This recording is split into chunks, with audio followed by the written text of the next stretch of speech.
Buenas, este es el segundo ya, la segunda charla que tenemos, este podcast Hablando sin saber. Bueno, antes que nada, este podcast de hoy es más, creería yo, más histórico, ¿sí? Es más histórico. Es para hablar sobre uno de los grandes partidos de Argentina, uno de los partidos que hasta hoy en día, es más, hoy mismo es el gobernante en Argentina, y es básicamente sobre el peronismo. Pero, ¿qué voy a hablar sobre el peronismo? Básicamente voy a hablar el primer periodo, es decir, el peronismo de Perón, que es un recorrido turbulento por la Argentina, pero que es bastante interesante. Y debido a que es una historia medio engorrosa y no a muchos les gusta, trajo un autor que me parece bastante divertido, bastante conciso y que al mismo tiempo tiene menos opiniones personales que otros autores que anteriormente lo revisé, que se llama Peter Walderman. Bueno, Waldman es quien es, primero, fue un profesor de sociología de la Universidad de Habsburgo en Alemania. ¿Sí? Estudió, cursó y dictó clase de Derecho y Ciencias Sociales. Y también se dedicó a estudiar diferentes lugares del mundo, pero principalmente a América Latina. ¿Sí? Que es de ahí donde leyó, estudió y creó su obra del peronismo de 1943 a 1955, que es básicamente el cual hoy vamos a charlar. Bueno, ¿qué hace este autor? Este autor primero caracteriza qué es a su visión el peronismo, qué fue lo que logró el peronismo y en cuántos niveles, por así decirlo, o en cuántos periodos se podría llegar a dividir. El mismo lo divide en tres periodos, ¿ok? Es un peronismo, un preperonismo, ¿sí? Que fue la preparación, digamos, del régimen para surgir, que es en la etapa de 1943 a 1945. ¿Por qué esto es importante? Porque aquí fue el momento donde los militares tomaron el poder en Argentina, le arrebataron, digamos, el poder a la élite tradicional de su momento, y ahí fue donde se empezaron a pugnar entre estas diversas fuerzas, entre las élites territoriales y tradicionalistas de Argentina y un nuevo grupo militar. Eso básicamente. Al suceder estas cosas, lo que se dejó vacío, digamos, era el poder político, el liderazgo del poder político. Es una de las cosas más importantes que suele pasar en Argentina. La verdad, no entiendo el porqué. Pero supongo que en más charlas más adelante lo vamos a ir viendo.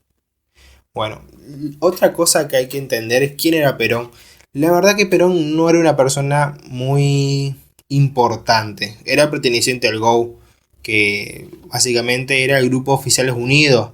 Era una especie de grupo que se dedicaba a hablar, revisar sobre y planear diferentes maniobras sobre cómo llegar al poder, y sobre camaradería principalmente del ejército. No tuvo un grande rango, principalmente porque no vino de una cuna alta, pero es reconocido como líder pragmático entre los oficiales.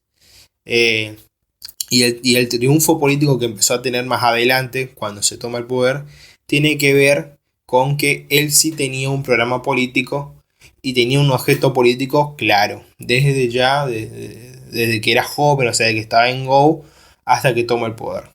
Lo que era algo totalmente diferente a los demás colegas de él, porque los demás colegas querían copiar, eh, básicamente, regímenes autoritarios europeos, y traerlo tal cual y no cambiar algunas cosas, como sí lo hizo Perón, a mi criterio.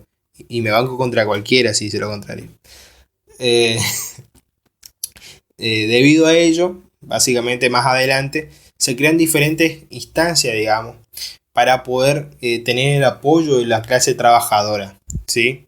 También se fundó la Secretaría de Trabajo y Prevención, que esto es una de las articulaciones entre el Estado y los trabajadores de una manera muy importante. ¿Por qué? Porque Argentina tenía un problema, que era el problema de la distribución, según este autor, siempre repito, según este autor. El problema de la distribución tenía que ver con que Argentina había aumentado su PBI per cápita en periodos antiguos, a manera jamás antevista, pero al mismo tiempo había personas, trabajadores que eran muy pobres. Es por eso que la crisis de la distribución empezó a ser sostenida con esta Secretaría de Trabajo y Prevención, que empezó a crear nuevas legislaciones sociales que acomodaban, por así decirlo, a estas clases, a clases olvidadas, a los trabajadores, a un mejor vivir. Ahora, después podríamos llegar a discutir cómo lo hicieron, si estuvo bien, si estuvo mal, si la forma de hacer complicó a la Argentina en el futuro. Bueno, esas son cosas que va a ser para otra instancia. Sí. Los procesos políticos que se dieron en ese entonces tiene que ver con básicamente con que había una crisis de legitimidad.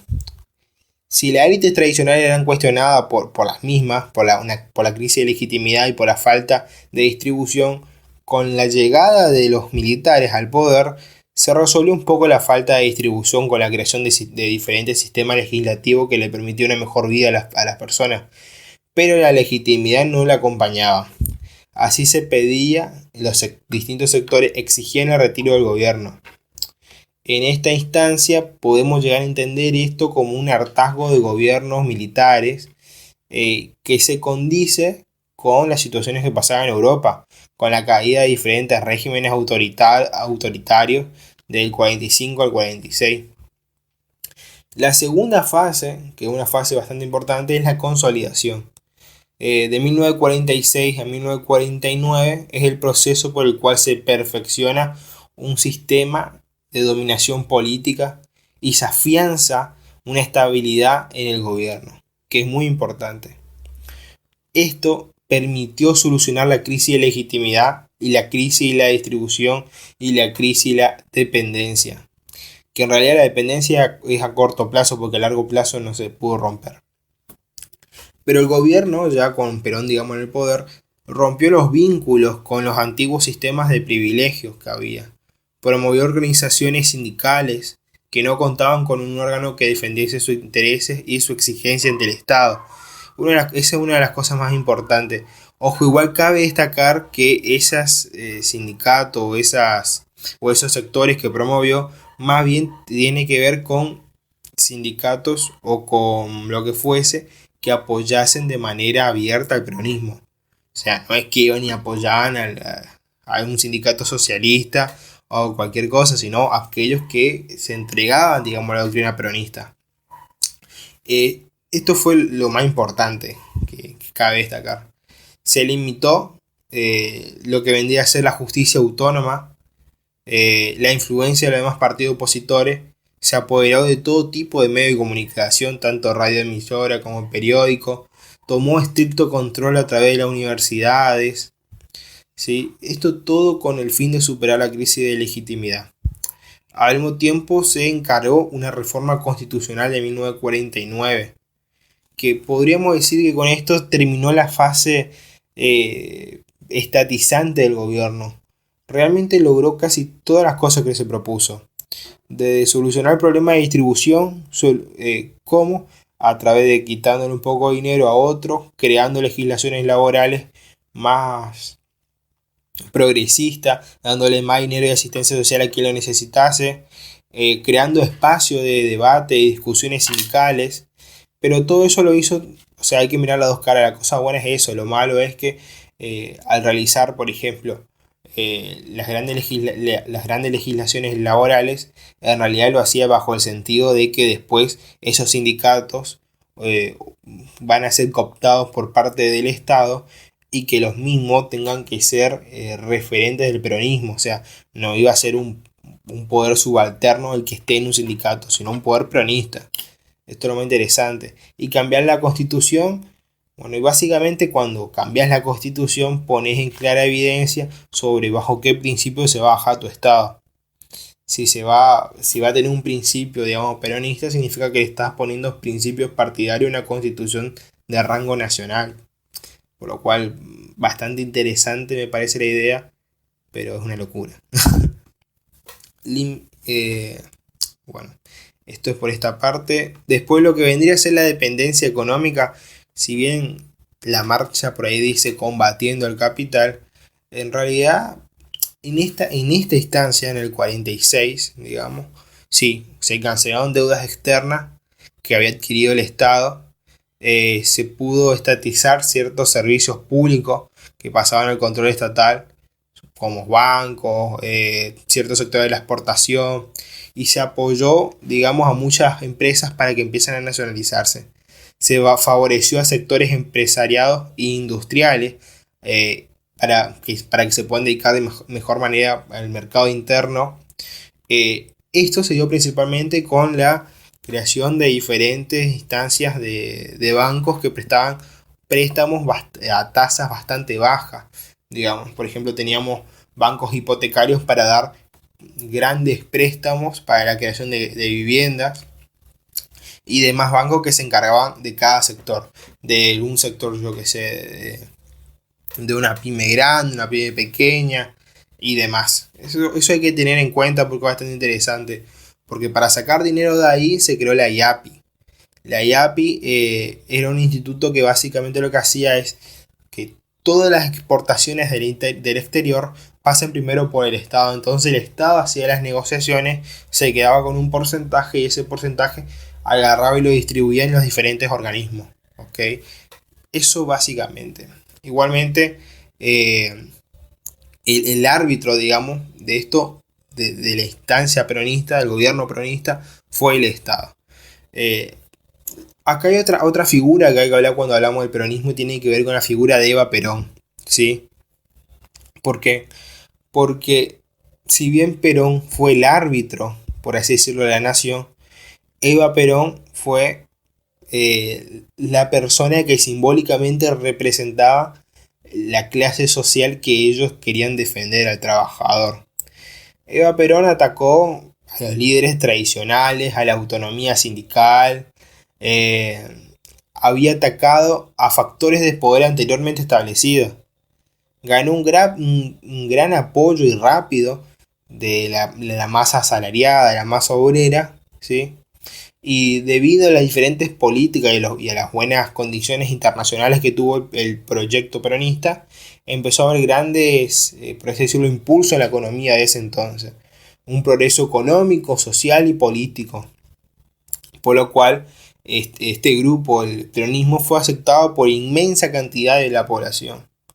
¿Sí? Ya el tercer momento, ahora hablamos del 1949, se empezó a ver una modificación en lo que vendría a ser las decisiones políticas del gobierno. Principalmente porque había presiones, había muchas presiones y muchos problemas con los sectores, con los factores de poder político. Principalmente. Porque acuérdense que habíamos hablado de una autonomía económica. La autonomía económica es complicado para la industria argentina, principalmente porque al tratar de sustituir importaciones, ¿sí? O sea, crear acá las bienes para que se compren o vender en el mundo, necesitas más divisas. ¿Okay? Porque vos, para comprar esos bienes de capital, es decir, esas herramientas, de más bienes necesarios para la industria, lo que necesitas es comprarlo. ¿Dónde se compra? En el extranjero. ¿Cómo se consigue esos bienes del extranjero? Con divisas internacionales. Y al haber puesto en contra con el campo, con la creación del IAPI, lo que se hacía es se impedía que entre ese capital para comprar insumos. Es decir, tenía serios problemas estructurales en la economía de ese entonces. Estos problemas estructurales se debían a que, si bien vos no querés depender del comercio extranjero y vos no querés liberalizar un poco la economía, es más, querés estatizarla, el problema que tenés es que no podés hacerlo porque si no, no te dan los números, no te dan los márgenes como para poder seguir con un proyecto a largo plazo. Es por eso que Perón fue uno de los grandes políticos argentinos, principalmente porque fue un hombre muy lógico, en el sentido de que se dio cuenta de esto y empezó a liberalizar un poco la economía. Cuando digo liberalizar un poco, no digo que abrió todas las puertas, las importaciones, no, sino que desreguló un poco algunas trabas que tenía el sector más productivo de la Argentina, el sector agroexportador, como para que pueda empezar a traer divisas. Pero este problema, esto trajo muchos problemas. ¿Qué problema? Los sectores más nacionalistas se dieron cuenta de que Perón no estaba luchando por los verdaderos intereses de la Argentina, o por lo menos eso era el discurso que tenía.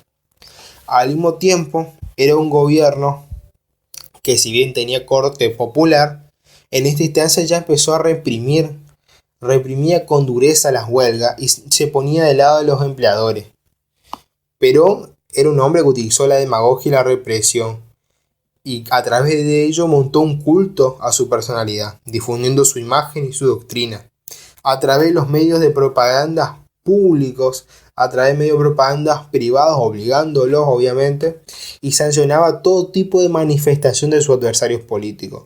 Era un hombre que prohibía que otros participen de las actividades políticas y quería solamente él estar en el altar, por así decirlo, de los políticos de ese entonces. Bueno, una de las cosas que por ahí más impactaron tiene que ver con el tema de la iglesia. Y los enfrentamientos de Perón con la iglesia, si bien muchos lo ven como que fue por tal o cual dicho, tiene que ver con la figura de él y con la figura de Eva Perón. No olvidemos que Eva Perón fue declarada, ¿sí?, la jefa espiritual de los argentinos, sacándole a la iglesia como una de las guías espirituales de ese entonces.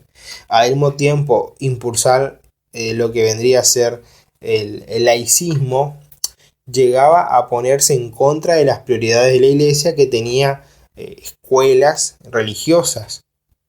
Y también ese culto a la personalidad son ciertas cosas que la verdad no le gustó a la iglesia, porque él no podía ser adorado otra cosa que no sea, yo que sé, Dios, lo que representa lo católico y demás. Eso es algo que llegó a la confrontación. Y al mismo tiempo hubieron diferentes complot para atacar al Perón, que llegaron del propio ejército. Y es por eso que tuvo una idea de depurar los cuadros armados, que sería toda aquella persona que no condiga con las ideales de Perón podía ser limpiado de las Fuerzas Armadas. Por lo cual esto se vio como una violación de la autonomía de las fuerzas, por lo cual las Fuerzas Armadas empezaron a resistirse, ¿sí?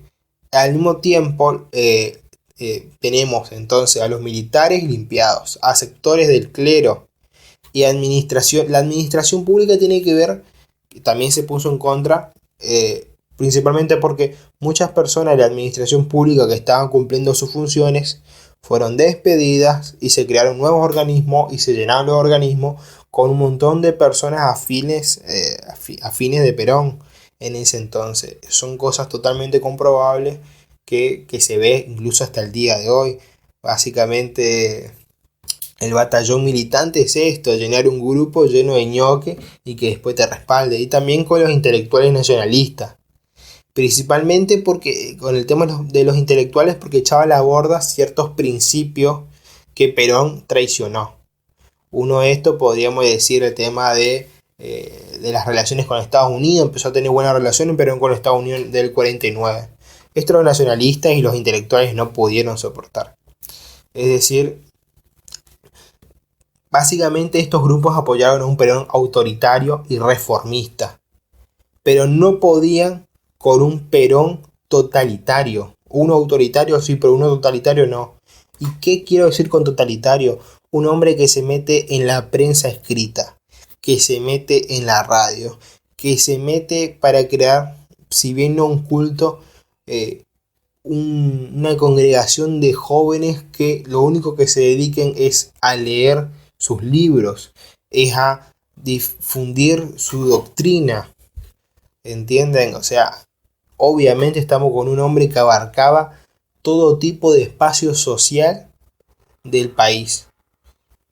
Con eso no iban a apoyar, es más, lo combatieron. Y el cuarto momento, que es del 53 al 55, ¿sí?, fue un periodo bastante conflictivo, podríamos decir.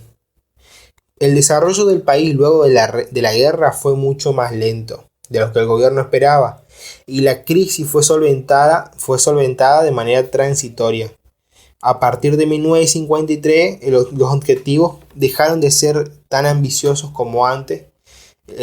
Ya no se intentaba solucionar crisis nacionales, de redistribución y demás, sino que se trataba de mantener el poder a través de medios represivos, manipulación y estrategias ideológicas. Intensificaron todo tipo de coerción, intensificaron el poder que podía llegar a tener. La economía no crecía, por lo cual varios partidarios fueron de derrocarlo desde el 53. Vemos, digamos, que en ese entonces las bases que sostuvieron y llevaron al poder a Perón empezaron a desaparecer. Aquellos que lo apoyaban dejaron de hacerlo, y si bien un grupo muy pequeño de la sociedad armada fue la que se levantó en su contra, ya eran grandes grupos de la sociedad aquellos que ya no lo obedecían. El mismo autor más adelante, digamos, cuando empieza su libro, reconoce que el sindicalismo y los movimientos socialistas estuvieron en una especie de fase tardía, digamos, en comparación con sindicalismo y con ideas, digamos, socialistas partidarias de Europa, que ya era totalmente avanzado, que pedían otras cuestiones que acá no se pedían. Por lo cual la generación o el nacimiento de Perón y la llegada de Perón al poder no hizo más que utilizarlo.